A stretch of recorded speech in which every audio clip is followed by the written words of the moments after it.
बिल्कुल देखिए, राजस्थान में जिस तरीके के सियासी हालात हैं उसे देखकर ये कहा जा रहा है कि सीएम भजन लाल शर्मा की कुर्सी गिराने के लिए तुले हुए हैं किरोड़ी लाल मीणा।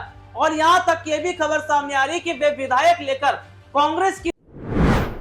तो क्या राजस्थान में होने जा रहे हैं बड़े उलटफेर? क्या भजन लाल शर्मा की सरकार अब गिरने वाली है? क्या कांग्रेस के साथ में जाकर किरोड़ी लाल मीणा बना सकते हैं सरकार? जी हाँ, नमस्कार। नेक्स्ट 9 न्यूज पर आपका बहुत बहुत स्वागत है। और इस वक्त की सबसे बड़ी खबर आ रही है राजस्थान से, और खबर है किरोड़ी लाल मीणा को लेकर। और खबर यह है, जो काफी समय से अपनी सरकार पर फोन टैपिंग के आरोप लगाते हुए दिखाई दिए, उसके बाद में देखा गया कि जो एएसआई की मृत्यु हो गई थी उनके परिवार के साथ में खड़े हुए दिखाई दिए। और अब अलवर पहुंचकर उन्होंने अपनी सभी प्रतिक्रियाओं पर दोबारा से एक नई प्रतिक्रिया दी है और सीएम भजन लाल पर सीधे सीधे हमला बोला है। उन्होंने कहा कि मैं फोन टैपिंग से डरने वाला नहीं हूं, मैं फोन टैपिंग से भी तेज चलता हूं। सरकार भले ही मेरे फोन टैप करवाते रहे, लेकिन मैं उनसे डरने वाला नहीं हूं। यानी एक बार फिर से उन्होंने उसी मुद्दे को छेड़ दिया जिससे पूरा विवाद शुरू हुआ था। और उन्होंने ये भी कह दिया कि मुझे मंत्री पद का कोई भी लालच नहीं है। अगर मंत्री पद का लालच होता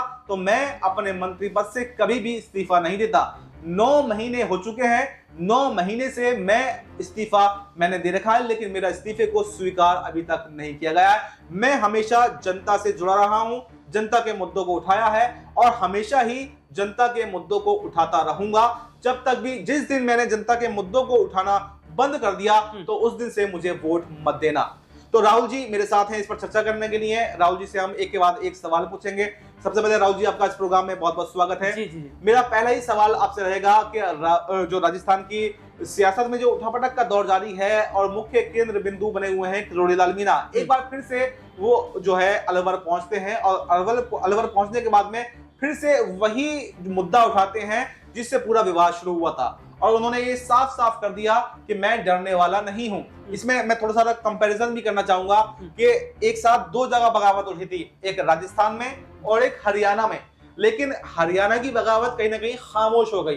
अनिल विज का कोई भी बयान अब नहीं आ रहा है, बल्कि बजट सत्र में उन्होंने और ज्यादा तारीफ अब जो है नायब सिंह सैनी की, जबकि लगातार जब से मुख्यमंत्री नायब सिंह सैनी बने हैं तो उनको आड़े हाथों ले रहे थे। लेकिन जैसे ही बीजेपी आलाकमान ने नोटिस भेजा यहाँ पर अनिल विज को और किरोड़ी लाल मीणा को, तो अनिल विज तो चुपचाप बैठ गए, लेकिन किरोड़ी लाल मीणा अभी भी भजन लाल सरकार के खिलाफ मोर्चा खोले हुए हैं। तो आपको क्या लगता है, क्या आर पार की लड़ाई करने के बाद ही यहाँ पर किरोड़ी लाल मीणा शांत होंगे? क्या बड़ा खेल राजस्थान की राजनीति में कर सकते हैं? क्या कांग्रेस के साथ में जा सकते हैं, या फिर पूरे समीकरण को आप कैसा देखते हैं? जी बिल्कुल देखिए, राजस्थान में जिस तरीके के सियासी हालात हैं उसे देखकर ये कहा जा रहा है कि सीएम भजन लाल शर्मा की कुर्सी गिराने के लिए तुले हुए हैं किरोड़ी लाल मीणा।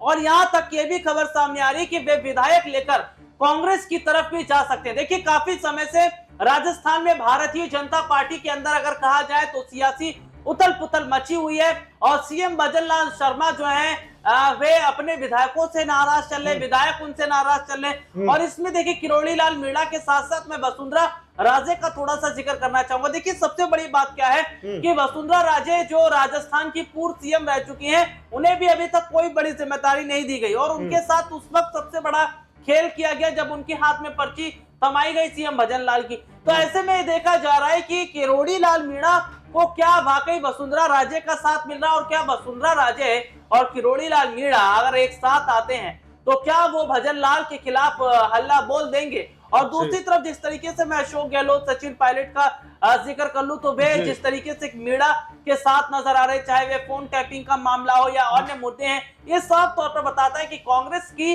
जिस तरीके से नजदीकियां बढ़ रही हैं यहाँ पर, अगर मैं कहूं मीणा के साथ में, ये बताता है कि राजस्थान में कुछ तो चल रहा है। तो अच्छा, अगर किरोड़ी लाल मीणा यहाँ पर कांग्रेस के साथ में आते हैं तो आपको क्या लगता है कि कितने विधायकों का समर्थन जो है यहाँ पर किरोड़ी लाल मीणा के साथ में हो सकता है? देखिए, सबसे बड़ी बात है ये फिलहाल कह पाना बहुत मुश्किल होगा कि कितने विधायकों का समर्थन उनके पास में है, क्योंकि इसका कुछ एग्जैक्ट आंकड़ा नहीं है। लेकिन ये जरूर कहा जा रहा है कि वे पार्टी के सीनियर लीडर हैं, पार्टी के सीनियर विधायक हैं। बड़ा में सवाल मेरा पूछना इसलिए भी जरूरी है कि अगर किरोड़ी लाल मीणा कांग्रेस के साथ में आते हैं तो क्या कांग्रेस की सरकार भी बन पाएगी या नहीं बन पाएगी, या फिर विपक्ष में ही कांग्रेस के साथ में आकर बैठेंगे?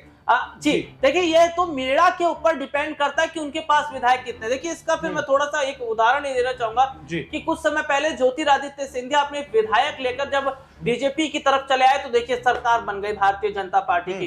तो मुझे ऐसा लगता है कि 2-3 विधायक नहीं होंगे किरोड़ी लाल मीणा के पास में। अगर विधायकों की बात की जाए तो कम से कम 10 से ऊपर तो विधायक उनके पास होंगे, और यही वजह है कि किरोड़ी लाल मीणा को सपोर्ट अशोक गहलोत, सचिन पायलट कर रहे हैं, क्योंकि उन्हें पता है कि मीणा एक सीनियर चेहरा है, सीनियर लीडर हैं और उनके पास में विधायकों का संख्या बल है। और ऐसे में माना जा रहा है कि जिस तरीके से मीणा की बगावत है वे भजन लाल के लिए नुकसान बन सकती है। अच्छा, इन दिनों ये देखा जा रहा है, आज ही की सुबह की खबर है कि कल जो है महाराष्ट्र में हिंसा भड़क जाती है। वहां पर देवेंद्र फडणवीस की सरकार खतरे में है, क्योंकि लगातार उन पर आरोप लग रहे हैं। औरंगजेब का जो मुद्दा उठा था उसमें हिंसा इतनी भड़क जाती है कि नागपुर में पूरा का पूरा जो है चक्का जाम कर दिया जाता है, कर्फ्यू लगा दिया जाता है, गाड़ियां फूंक दी जाती हैं। तो बीजेपी की सरकार जो है कहीं ना कहीं कई राज्यों में घिरती हुई दिखाई दे रही है। तो अगर राजस्थान से ये बगावत शुरू होती है तो क्या महाराष्ट्र भी इसकी जद में आएगा? क्योंकि वहां पर एकनाथ शिंदे, अजित पवार इस मौके में है कि कब हमें वो मौका मिले जो हम देवेंद्र फडणवीस को साइडलाइन कर सके।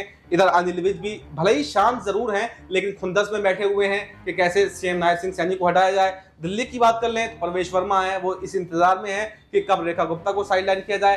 तो क्या अगर राजस्थान के अंदर बगावत शुरू हो जाती है तो क्या कोई और राज्य भी ऐसे हैं जो इसकी जद में आएंगे? क्या जो बीजेपी का जो किला जो बारूद के उस पर ढेर पर बना हुआ है, तो क्या पूरा का पूरा किला रह सकता है? क्या कई राज्य इसकी जद में आ सकते हैं? जी बिल्कुल, देखिए अब्बास भाई, जिस तरीके से देखा जा रहा है कि भारतीय जनता पार्टी के अंदर एक जगह नहीं कई जगह बगावत हो रही है। हरियाणा का हम जिक्र कर ही रहे थे बहुत समय पहले से। फिलहाल अनिल विज अभी शांत है, लेकिन समुद्र की खामोशी जो है वे बहुत खतरनाक होती है। राजस्थान में बगावत चल ही रही है, और जिस तरीके से महाराष्ट्र के नागपुर में इतनी बड़ी घटना घटी जिसके बाद सीएम फडणवीस से तमाम बड़े जो सवाल हैं वे खड़े किए जा रहे हैं। अब ये वाकई देखने वाली बात रहेगी कि क्या जो सीएम फडणवीस है उन्हें इस्तीफा देना पड़ जाएगा, और अगर ऐसा हुआ तो महाराष्ट्र में ये बीजेपी के लिए झटका रहेगा। दूसरी तरफ राजस्थान का अगर हम जिक्र कर ही रहे हैं तो राजस्थान में देखिए जिस तरीके के हालात हैं वे ये साफ तौर पर बता रहे हैं कि अगर अशोक गहलोत और सचिन पायलट जिस हिसाब से सोच रहे हैं, अगर वो बन जाता है, यानी कि वे माहौल बन जाता है, तो राजस्थान में कांग्रेस की सरकार मीणा की वजह से बन जाएगी। देखिए, हमारे सहयोगी ने आपको विस्तार से बताया कि राजस्थान के साथ साथ में कई राज्यों में भी जो सरकार है वो बीजेपी की गिर सकती है, और लगातार यहाँ पर जो सचिन पायलट हो या फिर अशोक गहलोत हो जो किरोड़ी लाल मीणा को समर्थन कर रहे हैं, तो इसका साफ साफ सीधा सीधा मतलब यह है कि किरोड़ी लाल मीणा के संपर्क में विधायक हैं, और वो विधायकों सहित अगर कांग्रेस के साथ में शामिल हो जाते हैं तो यहाँ पर कांग्रेस की सरकार बनती हुई दिखाई देगी, और बीजेपी को करारा झटका लगता हुआ दिखाई देगा। और बीजेपी जो रातों रात बड़े फैसले लेती है, जो किसी को भी जमीन से उठाकर सीएम बना देती है, वो ये समझ जाएगी कि अगर कोई सीएम बनने लायक नहीं है, यानी कि सीएम भजन लाल अगर सीएम बनने लायक नहीं थे तो उनकी वजह से ही पूरी बगावत होगी। और अगर सरकार गिरती है तो आने वाले समय में फिर सोच समझ कर ही बीजेपी आलाकमान इस पर कोई फैसला लेगी। तो फिलहाल इस मुद्दे पर आपको क्या कुछ कहना है, कमेंट बॉक्स में अपनी राय जरूर दें, और हमें दीजिए इजाजत। नमस्कार।